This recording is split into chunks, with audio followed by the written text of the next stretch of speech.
आप सभी का स्वागत है हमारे YouTube चैनल कोपल शिव तत्व में। निर्जला एकादशी तिथि, महत्व, विधि और नियम कुछ इस प्रकार हैं।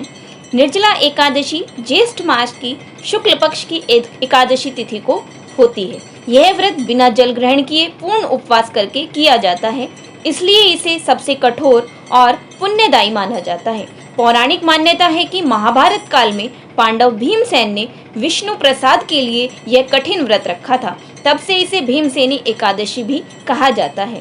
निर्जला एकादशी 2025 में 6 जून शुक्रवार से प्रारंभ होकर अगले दिन सुबह तक रहेगी।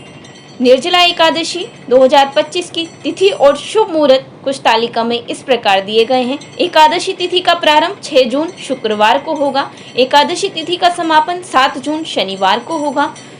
व्रत का जो पारण होगा वो 7 जून 2025 शनिवार को होगा और वैष्णव व्रत का पारण होगा 8 जून रविवार को। निर्जला एकादशी का पौराणिक और धार्मिक महत्व कुछ इस प्रकार है। यह व्रत भीमसेनी एकादशी के नाम से भी जानी जाती है, क्योंकि महाभारत के भीमसेन ने यह व्रत रखा था। पौराणिक मान्यता के अनुसार निर्जला एकादशी का पालन करने से सभी एकादशियों का पुण्य प्राप्त होता है।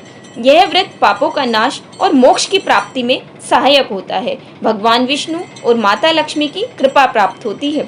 विष्णु पुराण, पद्म पुराण और स्कंद पुराण में इस प्रकार का विस्तार से वर्णन मिलता है इस व्रत का। व्रत की विधि क्या है, निर्जला एकादशी व्रत कैसे करें, तो हम यह जानेंगे। निर्जला एकादशी व्रत करने की पूरी विधि और नियम सरल भाषा में है।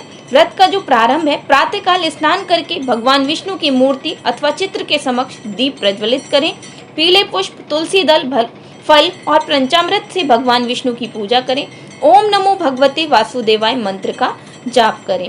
इस दिन अन्न, फल, जल कुछ भी ग्रहण नहीं किया जाता। यह व्रत पूर्ण निर्जल उपवास के रूप में रखा जाता है। केवल अस्वस्थ या वृद्ध व्यक्ति फलाहार कर सकते हैं।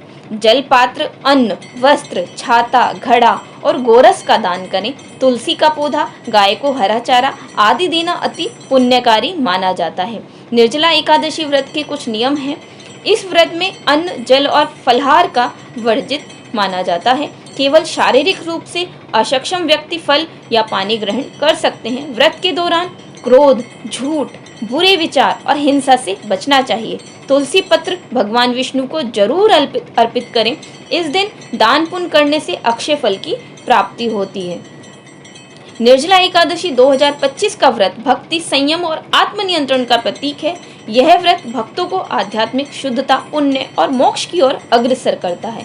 यदि आप भगवान विष्णु की कृपा प्राप्त करना चाहते हैं तो इस एकादशी का व्रत अवश्य करें। तो प्रिय दर्शकों, अगर वीडियो आपको अच्छी लगे तो इस वीडियो को लाइक करना, शेयर करना और सब्सक्राइब करना ना भूलें। धन्यवाद।